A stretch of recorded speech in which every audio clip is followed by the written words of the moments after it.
Welcome to Dingers and Dashers. My name is Josh alongside my co-host Adam. It's a great day to talk all things hockey and baseball. Adam, let's get right into it. Man, these Caps have turned it around. We were so unsure last week of what they were able to do. We've won 3 of the last 4, and we're looking really solid right now. Yeah, the motto of the last week, Josh, was get the job done, and the Caps did exactly that. They were playing a couple more bottom tier teams at the moment. The Oilers, who made the Stanley Cup last year, bottom team this year so far, not looking good for them. The Canadians have been on a really bad streak, losing a lot of games, and the Blue Jackets have not looked so good lately. So we took care of business, got those 3 done. A little upsetting Lightning loss, but we looked good overall in those 4 games.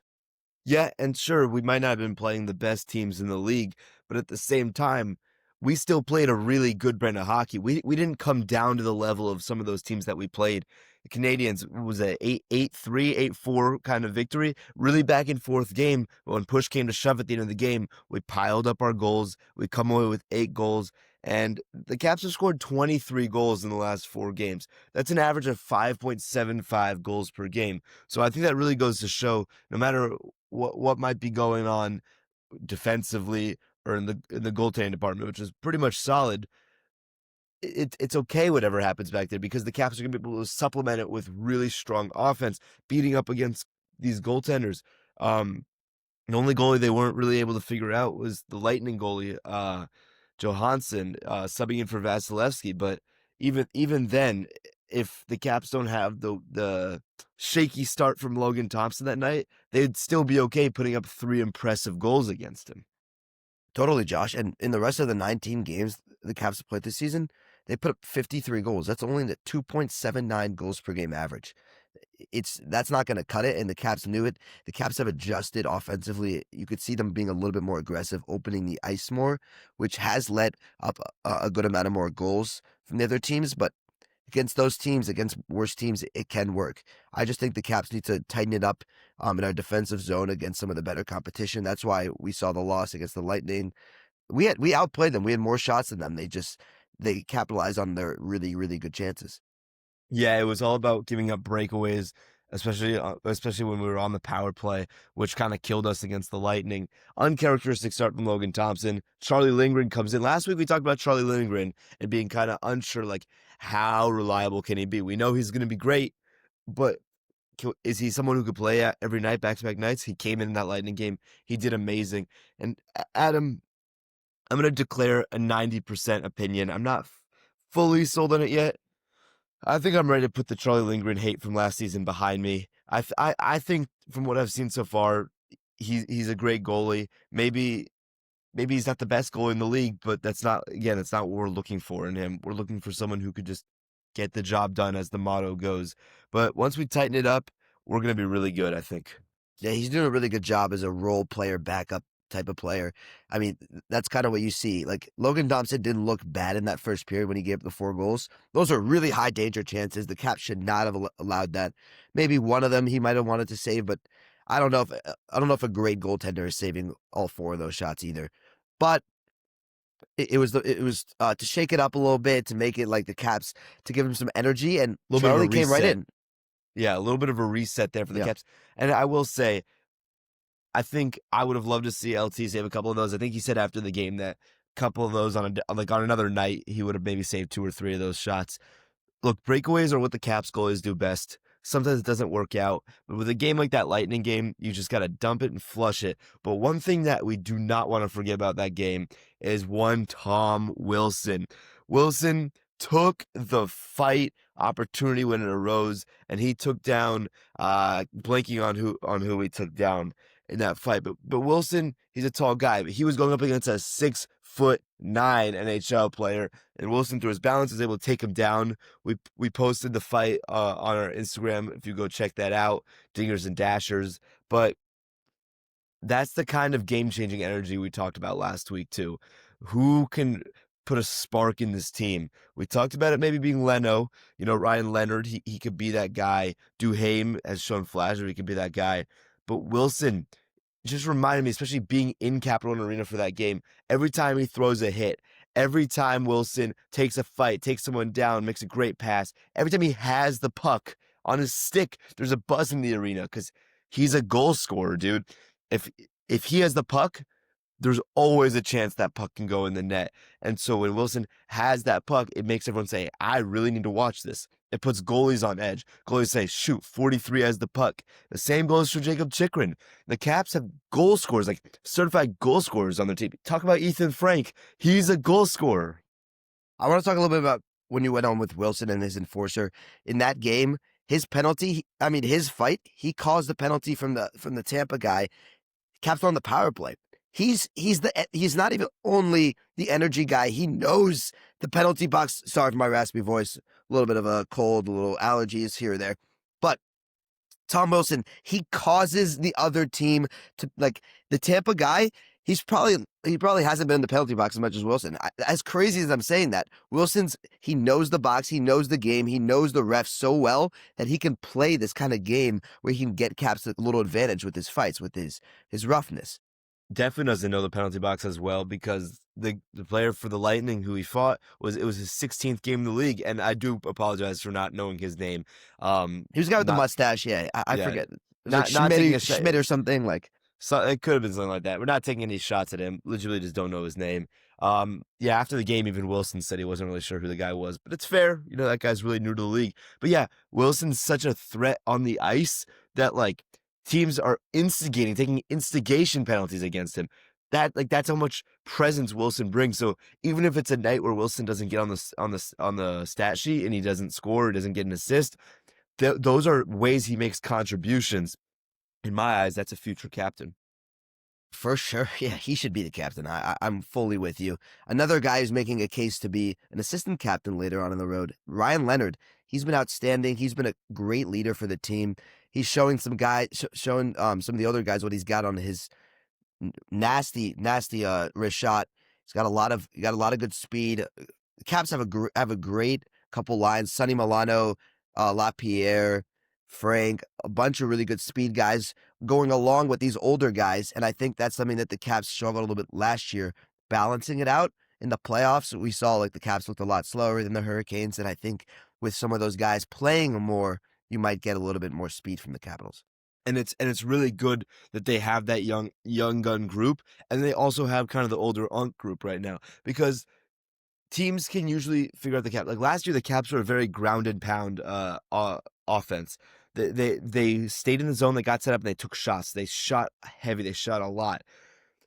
This year, teams were able to kind of not let them get to that game. So what do the Caps do? The Caps, two or three of their lines have the ability to just play really good possession, really quick skate, boom, boom, boom. The defenseman they don't know what they are. Ethan Frank, Sonny Milano, they're skating just around the defenseman, cutting into the goal. So then when teams figure out how to adjust to that speedy game that the Caps play with the quick entries, then the Caps slow down the pace. They throw out the Ovi-Strome line. They throw Protas and Wilson out on the ice. All of a sudden, the game slows down. It gets more physical. So teams have to balance, and teams don't know what are we going to get from these teams. And even when they're adjusted to that ground and pound game, like Wilson could still fly. He skated 21 miles an hour in a game earlier this season. Ethan Frank could still throw a hit when Ethan Frank needs to throw a hit. So the Caps they have this ability right now to attack from all cylinders. And then the best part of all that is they've been so good 5-on-5. The special teams is where we've struggled. We've got a new special teams look. We got a new power play look, which you can dive into a little bit more. But once all these things click, I don't think the Metro Division is going to be as close as it is right now. It's separated by 6 points from first place to last place. But once the Caps get this power play sorted out and they just consistently score goals as they've been doing, like, we go up. Oh, yeah, for sure. And the power play, I love what they're doing now, changing it. I hate the two defensemen on a power play. I hate having two defensemen. One of those defensemen act as an offensive player. Why don't just put another offensive player out there? You don't need Chikrin and Carlson on the power play because one of them is just going to become an offensive player. So you have you have a defender playing offense for no reason. And trust me, I love Chikrin. I love what he can do I love what he can do as an offensive player, but he's not as good as some of the offensive players offensively. But I like having them Chikrin play on that first power play line. They added Ryan Leonard, so now they got the 4 offensive players, 1 defender, and Chikrin's a defender who's really aggressive. So you want to be a little careful because the Caps have been a team who's let up a lot of shorthanded goals, but it wasn't working with Carlson and Chikrin, so why not switch it? Okay, you have Carlson now in the second line with Ovi, and you got Beauvillier, McMichael, Frank. You got some of these high-powered flying guys. You can mix and match, sort of, all these different guys. But you need your core. You need the one defenseman to be really solid, and then you need to build around it. But you can't have 2 defensemen. I hate it so much, and I'm glad they're starting to get away from it. I hope they don't go back to it. Yeah. You think about all that progression, who you can mix and match, and then you remember that Pierre-Luc Dubois is going to come back, hopefully in 3 months or so. Right now it's late November, so hopefully maybe following the Olympic break in mid-February, like you might see Pierre-Luc Dubois back, and then this team just gets 300 times better, just because that's how good Pierre-Luc Dubois is. He's also a really good two-way player, something we've been seeing in Justin Sourdif. So we have Dylan Strome, elite, Dubois, Sourdif, Dowd, 4 bona fide centers. A year ago, the Caps are struggling at the center position to figure out who are the centers. We don't have center. We have them. They're back. They're here. And now we have a really flushed out center core, and we're able to be really, really effective even without Dubois at the moment. But when he comes back, it'll get all the more better. Now, I want to touch a little bit on Justin Sourdif. The Capitals were surprised by Justin Sourdif's ability to take this second line center role. He's played under 30 games in the NHL, Josh. The Capitals traded a second round pick for him. They really reached on this guy. They had their eye on Justin Sourdif for years, and then his value went up last year. They ended up still getting him because they saw his talent. They saw what he's capable of, knew he was worth a second round pick, and it's turned out. He's been able to take this second center line and make them just as good with Pierre-Luc Dubois. I'm going to say that they've been just as good with Thomas and Protas and Justin Sourdif, and he's been taking the more defensive role. He's been at the beginning of the year he showed he's an enforcer, he's a forechecker, he's an offensive player, but he's really taking that two-way role, and I'm really happy to see it. But I don't see every single player doing that. I'm a little worried. Josh, are you worried that the Capitals have become a little bit too aggressive in the last 4 games and have been opening up the ice too much?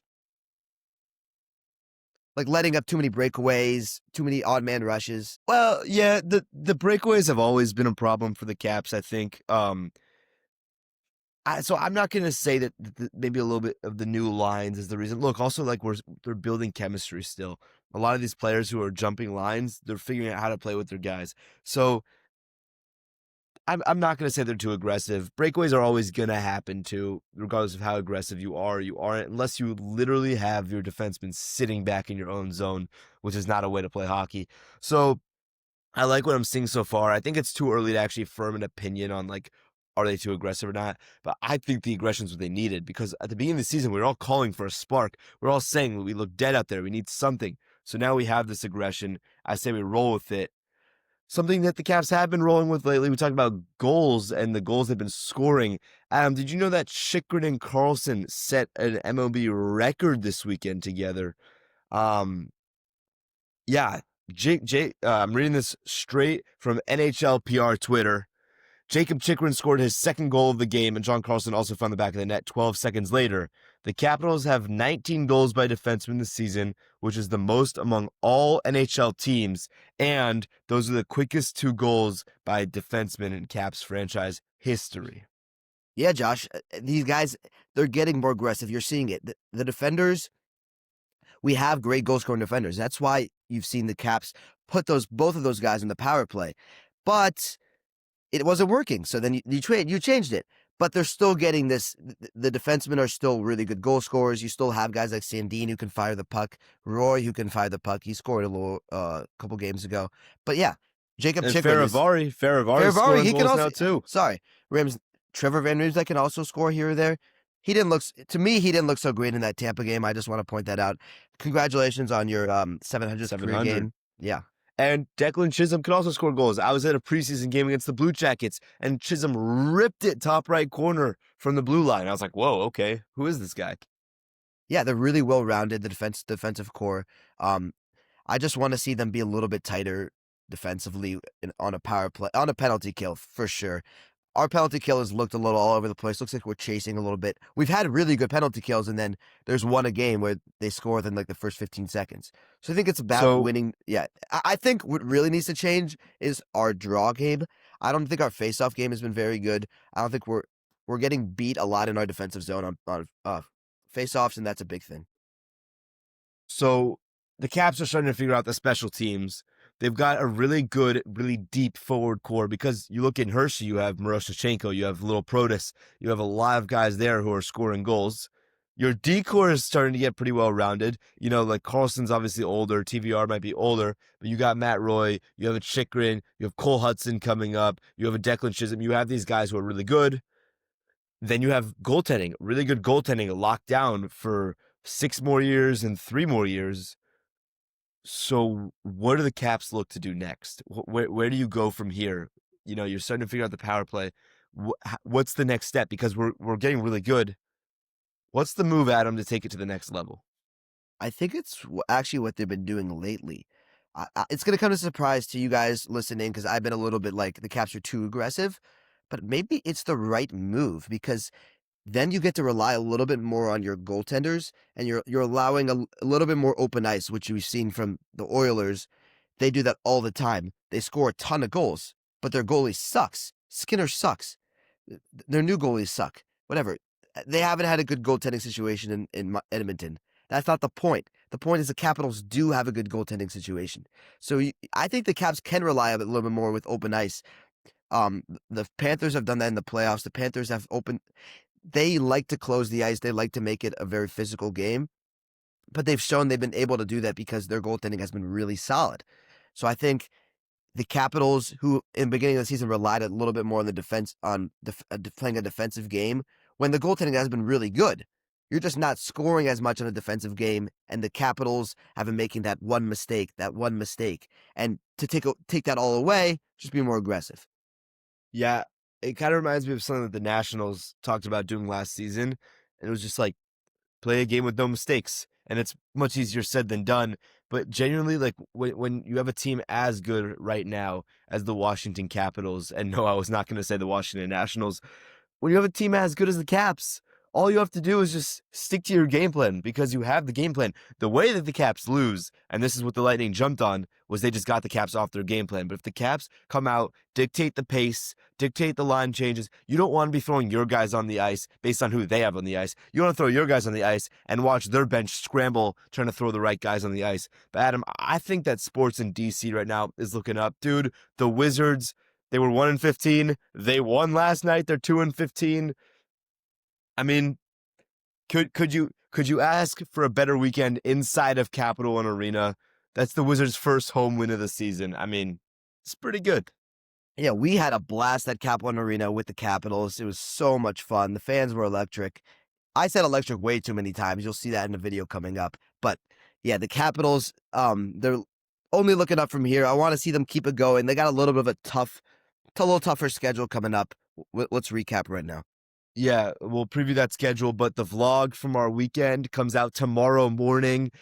Make sure to check it out. It's a lot of fun. If you've never been to a Washington Capitals game, come check out what the experience is like. Even if you have been to a Caps game, check it out.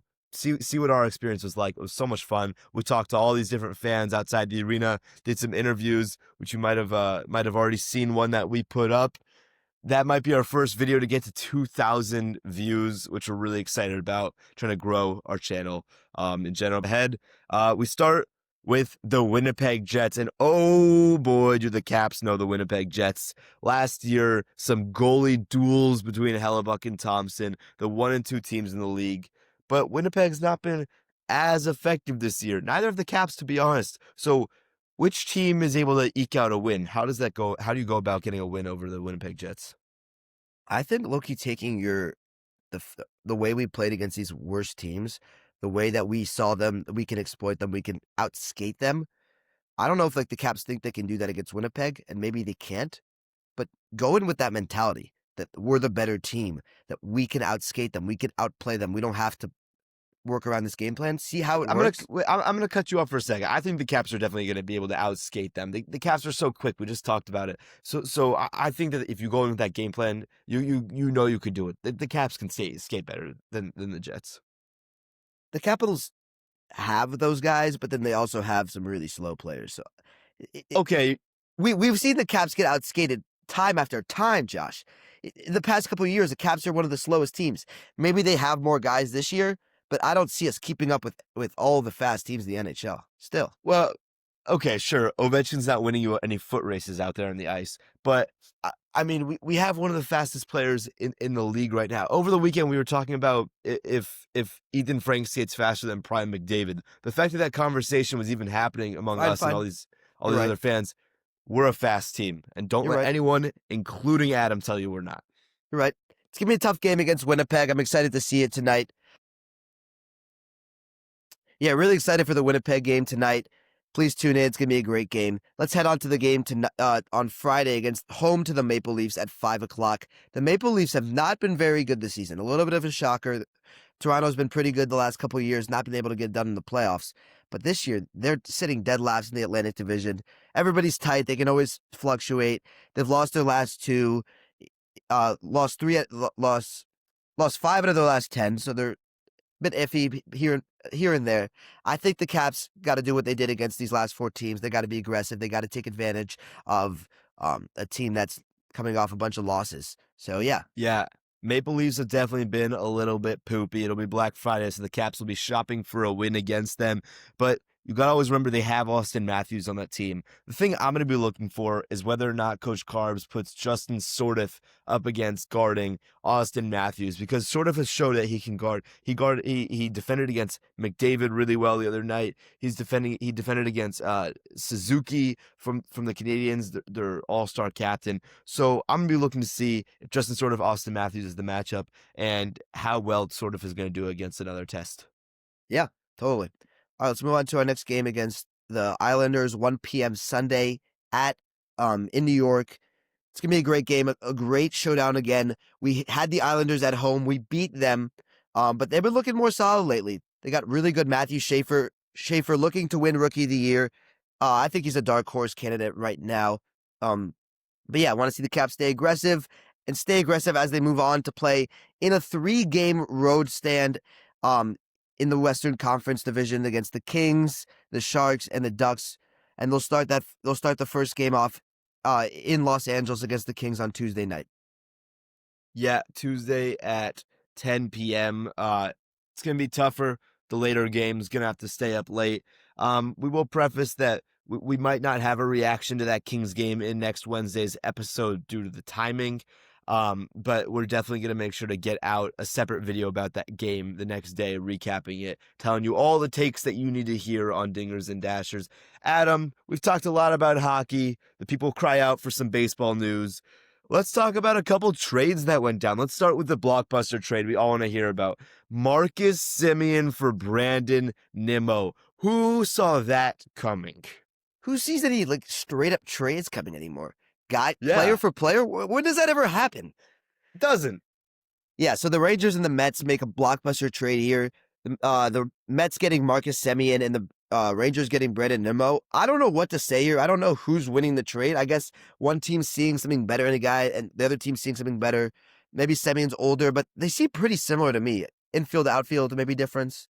Yeah, I think that Nimmo's a little bit of a better hitter, a little bit of Yeah, a better WAR on the stat sheet. I think Nimmo hits around 260, Semien hits around 230. But I'm trying to think. Like, if I look at it through the lens of who would I'd rather the Nats get, Semien or Nimmo, I have to say Nimmo. And I don't know if this is a hot take. I don't know if I'm gonna get flamed for this. I've been getting flamed for some baseball takes recently, but this is kind of a nothing trade in my opinion. Like, I don't know if I could say that because these are two really established guys, but like, this is like if Jose Tena and Nasim Nunez traded batting gloves for a game. It's like, okay, it's there. I think the teams will agree with you because when you trade a player for a player, they're not looking for oh, we're gonna win this trade so much. I guess they see something better in another guy. They see something maybe they don't like in their guy. But when you trade a player for a player, you don't think you're gonna be like it's a weird situation, Josh. Unless you're trading Garrett Crochet for Josh Harrison. I mean, Josh Harrison is Josh Harrison. He's a great base runner. But yes, Garrett Crochet is a much better baseball player than Josh Harrison. But yeah, I think that the reason I heard the Mets front office say for this trade was the season they just had. They can't run it back with the same staff, with the same players. I abhorrently disagree with that take because sure, your team fell off and you don't want to run it back with the same exact formula that caused the fall off, but you were also the best team in baseball for the first half of the season. So how are you going to say that this isn't the team that's going to get you the playoffs? Because if you just replicate the first half that team gave you, you get to October, you win games. Your teams don't cry on the last game of the season because you don't make it. Either you make it to October or you pull a Washington Nationals and you let all the teams, all the fans know in June to just give up, even though I didn't give up till August. But Josh, the Mets are the Mets. They'll always make their fan base upset. It warms my heart. They'll always make their fan base upset. Another team trying to swap a little bit of a change of scenery, get a little shift. The Cardinals trading away Sonny Gray for Brandon Clark, left-handed pitcher, and right-handed pitcher Richard Fitz, plus some cash considerations both ways. But yeah, the Cardinals bringing in a new GM, trying to switch it up a little bit. Sonny Gray, at the age of 36 or maybe 37, he's been really, really good still. He's still a really great player, and the Red Sox see that. The Red Sox don't care if he's an older player, only got a year or two left. They want to make a push now. The Cardinals want to go a little bit younger, so that's what you're seeing in this. They like their replacement with Richard Fitz. But yeah, I think it's a pretty solid trade for both teams. yeah, I said it a couple weeks ago, but look out for these Red Sox, dude. They're going to be amazing next season. Their offense is really starting to click. They had a couple Gold Glovers in Rafaela and Abreu this season. Speaking of trades, let's head into our new segment, Career Path, a trivia game where I will be telling Josh where a player has played in his career, every single team where he got drafted, and his positions, and he's got to tell me that player. This player's obviously played for the Washington Nationals at a certain point in his career, and Josh got to tell me who it is. All right, let's do it. Let's start it. Okay, so this player was drafted by the Mariners, but I don't want you to get caught up on that because he never played for them.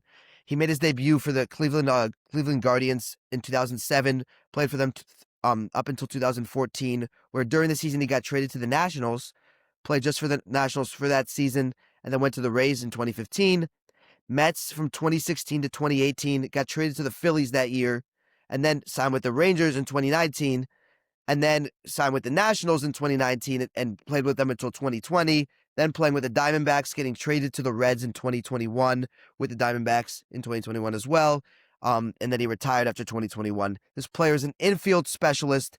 He's played second, short, third, but you know him mostly as a second baseman, Josh. Boy, all right. It's a lot there. It's a lot. He went all over the map. Let's see. Came to the Nationals, you said 2018 to 2019? Yeah, so he was with the Nats in 2014 after a trade, had them with them in the second half of the season, but then 2019 through 2020. All right, I got 3 guesses. So and sorry, I don't know if I told you, he was traded during the year from the Rangers in 2019. So he did not start on the 2019 team. He was traded to the Nationals. So my first guess, I'm going to guess Asdrubal Cabrera. You are correct, Josh. It is Asdrubal Cabrera. I did not know that player has played on so many teams, but what a career he's had. Wow. That's a good feeling to get it right. I just had to think World Series run players. I know that Brian Dozier was the opening day second baseman for the Nats that season, so obviously they had him from the start. Think about who the other second baseman was that season. Nothing better than the feeling of getting a trivia question right, dude. Yeah, Josh, you were 1 for 1 on that game. You're 1 for 1 on a bunch of games, but that was a fun trivia segment. Let's head over to our next segment as we talk about, I don't know. I don't know is right, Adam. I think we're at the end of our podcast. But we thank you all again for joining us here on Dingers and Dashers every week. Go hit us up on Instagram. Email us at dingersanddashers@gmail.com. Check out our website, dingersanddashers.com. If you have any friends who would enjoy the podcast or enjoy our Instagram, go send it their way. We appreciate all the love and support. I've been Josh. That's Adam. We're Dingers and Dashers. We're here every Wednesday, and we'll see you later.